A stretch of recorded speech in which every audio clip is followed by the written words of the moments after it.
All right, y'all, we're back. This time I got my boy Shine up in here, the landscaping expert here at Mr. Maple.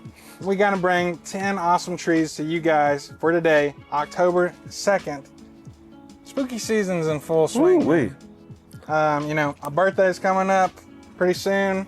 You don't have to send me nothing, but you know, maybe wish me happy birthday on the 5th. Guys, it's gonna be awesome. We got an upcoming open house too, Let's right? say, what else is going to be coming up? October 25th. And guys, if you see a plant on here and you want to buy it, but you know, maybe you're not going to be home or you're coming to the open house, we can hold on to plants for you. You just have to contact the office real quick, kind of that week leading up to the open house. We'll pull your stuff from there, put it in your pile. You can come pick it up. Make sure it gets the safest delivery it possibly can in your car on the way back home. And it's gonna be a great time, man. Awesome trees coming in on these trucks we've had in the past couple of days. And it's really, really good time. Great time to pick up larger stuff and meet some experts like Sean, like Matt, like Tim, like Brian, man. And yeah, let's get into today's 10 at 10, bro. Yeah, we're starting out today with hydrangea Little Honey. This is a yellow dwarf oak leaf hydrangea. So those leaves are going to look like an oak leaf. But man, I've got one of these in my own garden. And you know, besides just bringing yellow to the landscape, which is always fun to lighten things up, man, this has, and I believe will give most Japanese maples a run for its money in the fall. You will get reds, yellows, oranges, burgundy, all these different colors going on at the same time, and it holds it. The foliage on these are so thick compared to most other hydrangeas, man. They stick around. To me, they tend to be a little bit even more frost-proof because they're as thick as they are. They don't get damaged as easily. Man, just a killer tree. It's a dwarf, so for containers, it's great. But like I say, man, I most get excited about it come fall. Yeah, man, fall is a great time. Right now is as good a time as any to pick one of these up. You know, I'm always joking with everybody online. I'm saying, if you made somebody mad, you know, maybe pick them up a plant. Hey, babe, I got you a little honey because you're my little honey. This is going to be one. Dude, this is some extra brownie points, too, because whenever this thing starts blooming, too, you're going to be able to cut some flowers. I mean, even the leaves make an ornamental kind of feel. That's why I'm always buying flowers for my girl, man. So it's always nice to have some flowers in the garden because, you know, somebody gets mad at you, you're trying to maybe buy some extra plants, maybe you're coming to that open house. This will always sweeten the pot, man. And, dude, I love hydrangeas. I mean, it's kind of a quintessential kind of southern plant. You see them everywhere. And oak leaf hydrangeas, man, like Sean was saying, they keep giving, man. It's like, it's so amazing. I believe this tree is going to work in a decent range of the United States. Maybe some of those colder people, they might be missing out on this. 5B through 9. And this is cool. I was just reading up a little bit about it. Found in Olympia, Washington, off of another dwarf variety. This is actually a mutation off of kiwi. So that plant's already small to begin with, man. Mm-hmm. So to have this kind of colored tree that's a mutation off of another one, I mean, that just makes it that much better for me, honestly. It's just so much ornamental appeal. You're not going to want to miss out on this. Okay, guys, coming to you now, we have a Area 51 introduction, Acer oliveranum hot blonde. Talking about, man, I love the way this leafs out in early spring with kind of those light pink colors. And then it's going to get out there and kind of go to those yellow colors. Right now, at the end of summer, we're in those kind of those greens. But man, I tell you what, going back in the fall, you're going to get those hard red colors competing with those Osakazukis. But you're talking about vigor, man. You got that spot that's full sun, that this tree will eat that up, put on vigor, give you awesome spring colors and excellent fall colors. Yeah, this one's cool, man. It's going to work zones 5 through 9. I mean, just like most maples. But for you out there that's always you're asking if this one kind of leaves out later, I'll say this tree does leaf a little bit later than the rest of the trees. So it kind of helps avoid that kind of late frost. And, you know, take that with a grain of salt because in a lot of different areas you can get different leaf out times. But this one here in North Carolina, it leaves out a little bit later. So you always have a really nice spring flush. And I mean, like Sean says, it's durable. It grows very quick. So that means that most of the time it's going to be able to hold on to its leaves, even in that kind of hotter times. So it's almost like a guaranteed great fall color. You know, and one of the podcasts Sean and I shot not too long ago, I think we had this one on there for a great centerpiece, kind of that main garden piece. And I think it goes great there. It has a really kind of ornamental vase shape that it grows in. And I think this would make a great shade tree. It'd make a great, you know, ornamental piece in the garden. You can kind of put this anywhere and it's going to do really well. Hop Blonde, get you one today. Oh yeah. Guys, from yellows to oranges, we got Jeddeloh. Not Jeddeloh. I know sometimes we say that. Jeddeloh Orange. Well, you say it how you want to say. You want to say Jeddeloh. People can know what you're talking about. But man, this is a really cool lace leaf. And what I really appreciate about this tree, besides that, is, man, this is one of those, we talk about landscaping, we're talking about width over height. This is going to get wider than it does tall. So you have those spaces where maybe a window or something like that you don't want to block, but you want to put something there. This is one of those that's going to work really, really well. And I remember you and I talking not too long ago about how with trees that spring is kind of a hint of what you're going to get come fall. Mm-hmm. And this is one of those, man. You talk about those oranges, man. Jeddeloh Orange, man. You get those like light kind of orange reds in the spring when it leaves out. But I'll tell you what, for a lace leaf, I think this is maybe one of the most dynamic. And a lot of times, man, I've seen people's fall pictures be confused and used for other lace leaves because of how dynamic the orange is on this during the fall. Yeah, I mean, this is one I've been exposed to kind of earlier on, and as I've kind of, you know, it's like I'm kind of like maple sommeliers, man. You know, at first I was drinking that box wine. Now I'm kind of onto that, you know, I'm a fancy guy. Sophisticated, man. And I think this is a very sophisticated maple for that sophisticated gardener. Then for this one, I'd recommend putting this on a hill, man. I think that all lace leaves, they really can be accentuated by having this on a hill, because, you know, it kind of gives that extended height.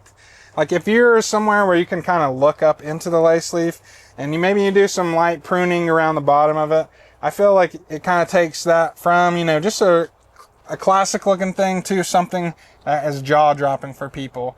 And I can only imagine, man, having this on the hill where maybe the sun kind of shines through this during that springtime or during fall, and you're taking a walk and you look up into this thing and it just has that kind of glowing effect.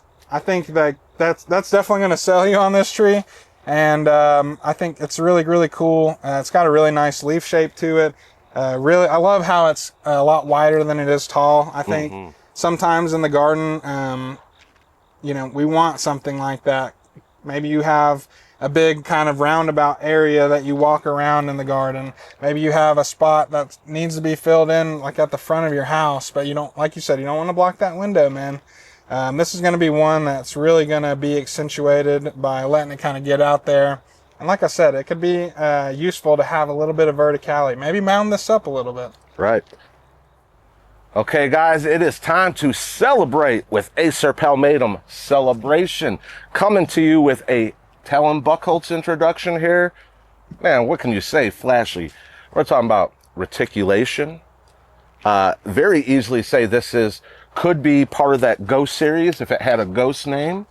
But you know what, man? With that reticulation that comes out, and as it gets a little bit greener, you still see that reticulation, but you could see it happening here, man. We're still putting on some of that summer flush going on here. Man, I love how it puts off that red on top of it. Man, it just continues to celebrate all season long. Yeah, man. And what does reticulation mean, Sean, for those people out there that might be some newbies? Well, reticulations, we talk about, so I always think about this way. All reticulated things are variegated, but not all variegation is reticulated. So we're talking about that veining. We're talking about seeing that veining in the leaf. It almost kind of like a skeleton, like with that, with the lines and all that veining in there really shows out. It's a different color. So remember that. Just because something is variegated doesn't mean that it's reticulated, but all things that are reticulated are variegated. Man, that's a little bit of a brain teaser right there. But yeah, reticulated varieties are going to give you some really nice ornamental appeal in the garden. I think they're one of the most like changeful maples in kind of that kind of changeful family in the nursery trade. These really kind of benefit from being moved around to different locations because, you know, there's kind of that spring interest that we give them, which they're always going to get that beautiful spring interest. But as that leaf kind of develops, depending on sun locations, it can really change the color of the leaves. So yeah, I mean, if you put this in a little bit more shade, you're going to bring out some more of those greens. If you have a little bit more sun, it's going to bring out more of those reds. So I always tell people with the reticulated varieties of maples, make sure to play around with them because you might not really know the full extent of it, what it can do in your garden until you move it around a little bit. Absolutely, can be very conditional. And this celebration, we're talking about something that's going to be upright. We're looking at maybe about 10 to 12 foot in 10 years. Man, but it just brings an excitement to the landscape. And I always laugh, you know, Talon, sometimes, you know, he can come across as kind of just a very straightforward guy. To come out and name this celebration that, you know, he wanted people to know, hey man, I celebrate life.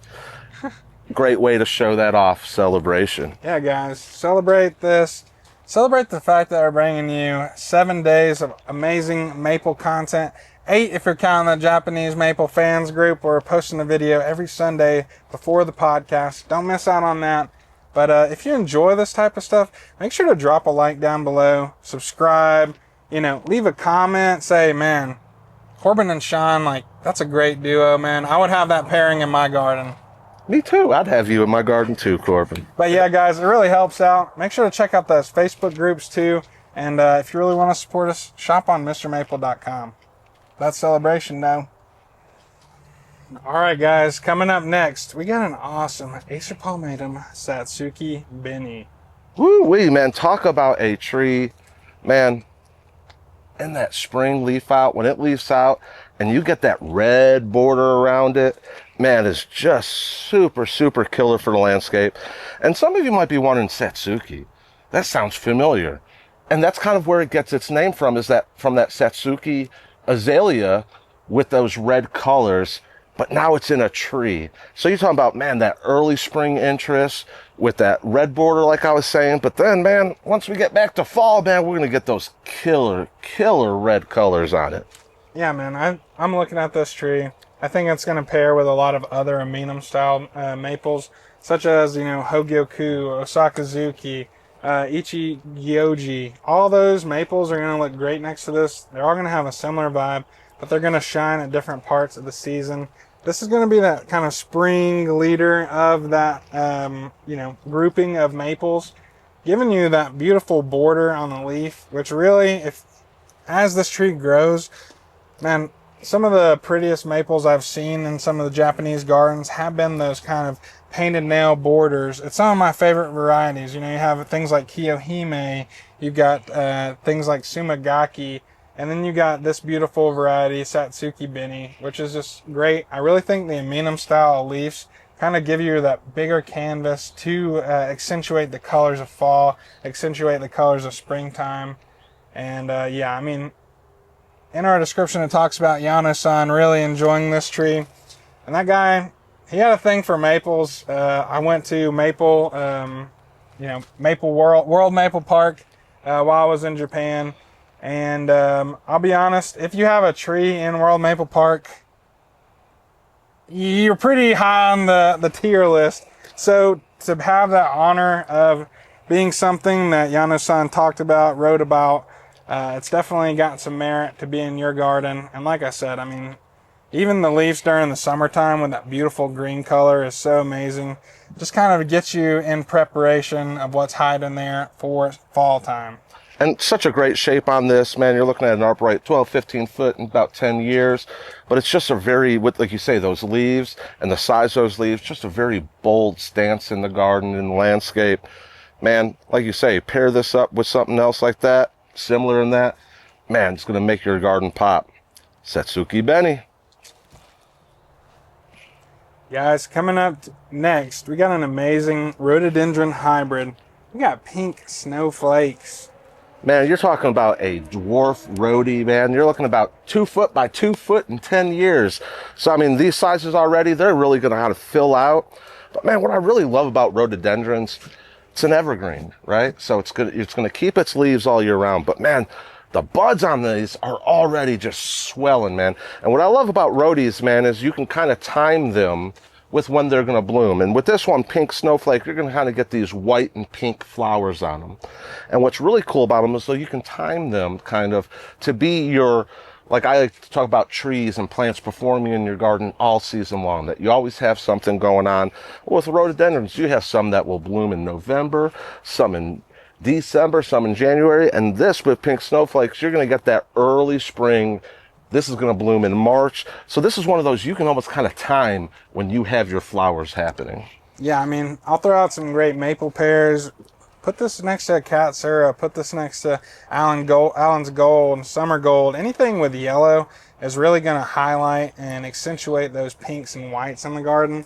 And I think with that kind of earlier leaf out time, usually that Katsura and those orange and yellow maples are kind of those beacons of spring. And if you get those pairing up, I really think that you're going to bring out a lot of color and kind of really build some interest in the garden with this pink flower kind of playing off. You have the evergreen leaf that gives you a nice contrast against the maple leaf.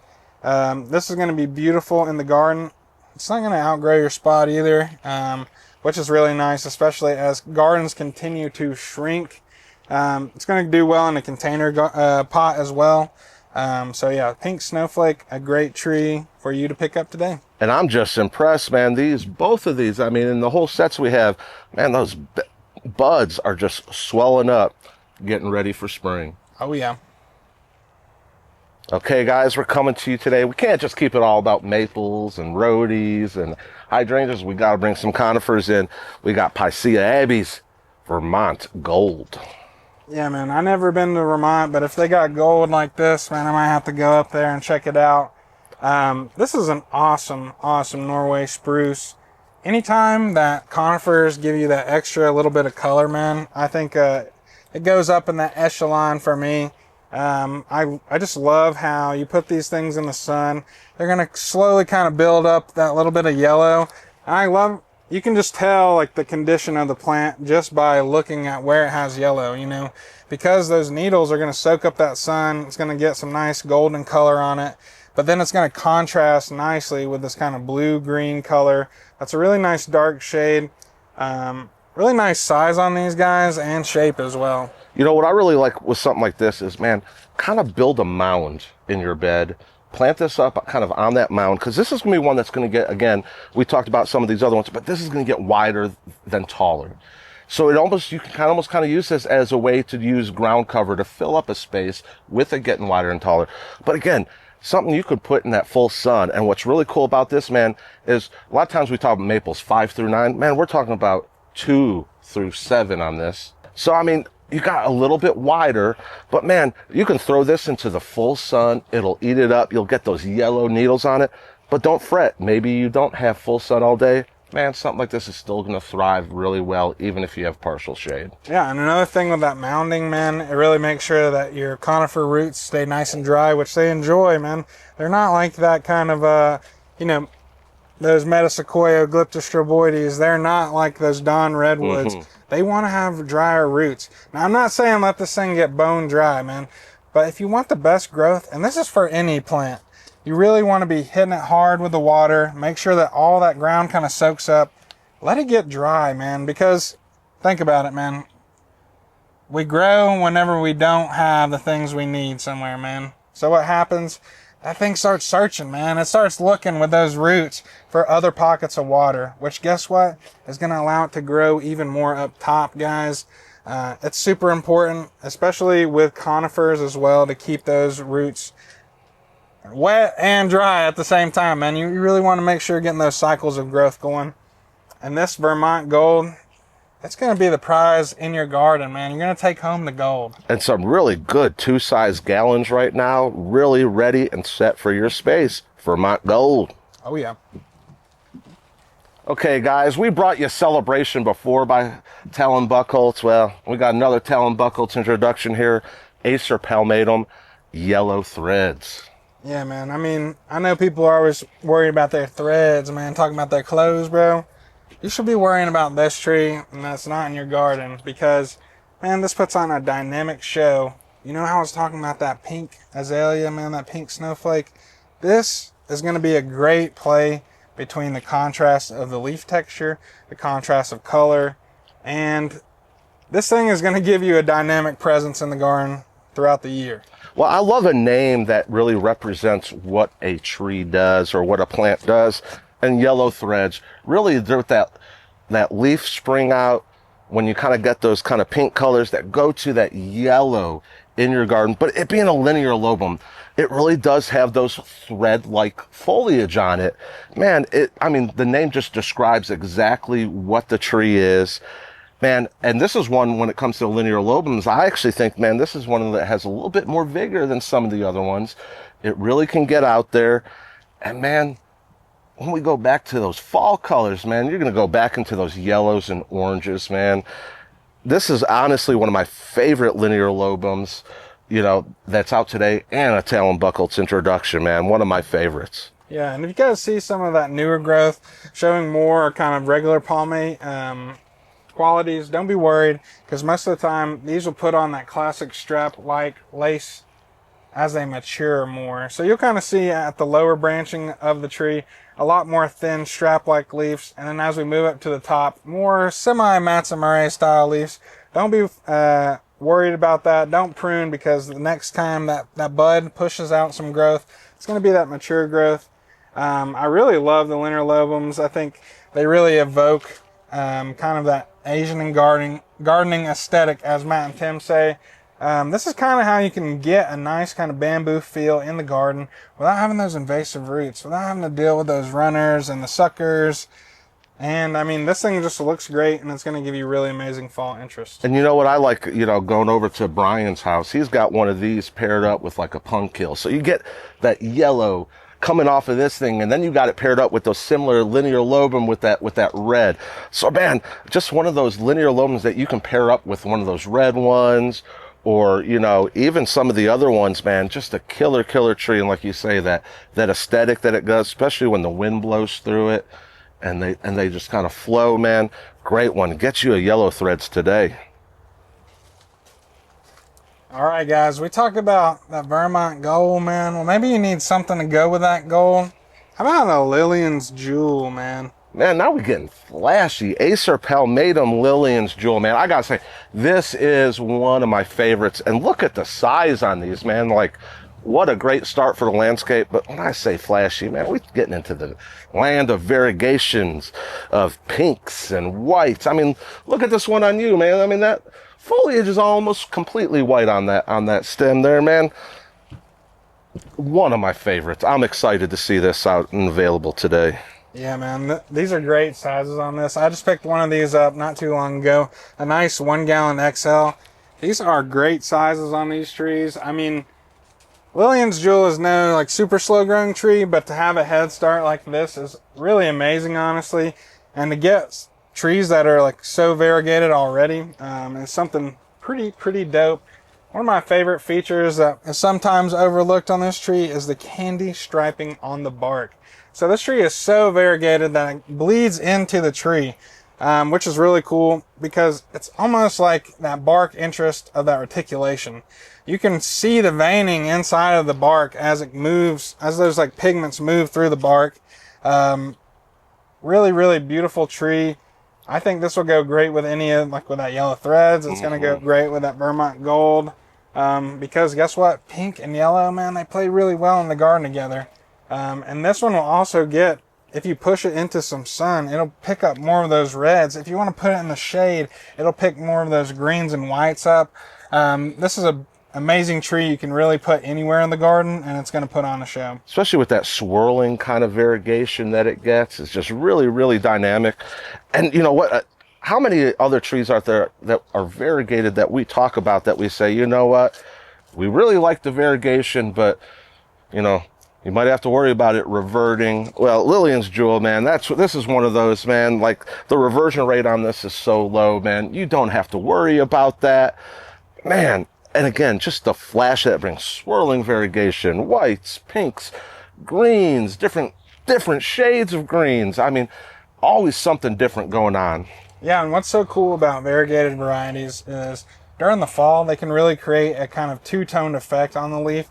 You might have, in the whites and pink areas, you might really get a heightened pink or almost like a cherry red. And then on the green and reds, you're really going to pick up a lot more red. It's going to be very dynamic. So I really think that this is a tree, as we continue on and this becomes more popular than it already is. I mean, you're going to be seeing this tree in some garden centers pretty soon, I'm sure. Just because it's that amazing. It'll probably be a couple years from now because, you know, Mr. Maple, we stay hot on that maple trail, bringing you the coolest stuff.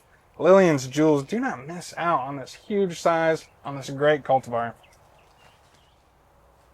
From one pink to another, guys, we got this amazing dwarfed, broom, variegated tree. We got Pink Princess, a Mr. Maple Area 51 introduction. You know, man, again, like the last tree we talked about, this comes from that lineage of Beni Shishashinga, which can be prone to revert. Now we're talking about one that's not going to revert, that holds its variegation. You don't have to worry about it. But this is a dwarf. And you say a dwarf, well, I mean, look at the size of this, look at the size of that pot. But man, it stays small. Found as a witch's broom, so it's going to stay and keep that small compact. But you're going to get those really, really awesomes, like you said, pinks and those greens and that variegation. Just absolutely phenomenal. And, you know, I have to bring it up. You brought this, you said that it's a Area 51 introduction brought by Matt and Tim, named by Matt. But this is a tree that came from Carl Munn. And if you know anything about Carl Munn, man, he grows his trees big. We had the opportunity to visit with him at his nursery this past spring. And man, I was blown away by the size of trees, how he grows them and how big he grows them. And he came across this and said, you know what? This is just too small for me. It's a dwarf. It's too small for me. You guys do something with it. And that's how we got Pink Princess. Yeah, man. And this is something I brought up in the last 10 at 10, but it's so cool how, you know, in the nursery industry, it's really about community. You know, a lot of the introductions that we've introduced here at Mr. Maple have been given to Matt and Tim by people who have found stuff, and they're like, well, we need a platform to put this out. Y'all throw an awesome name on it and get it out to everybody, because it's really about sharing, man. So I just think it's an awesome opportunity to hop on here, talk to y'all, share our passion for the maple trees with you. Kind of, you know, lead you to these awesome trees and offer them here on the 10 at 10.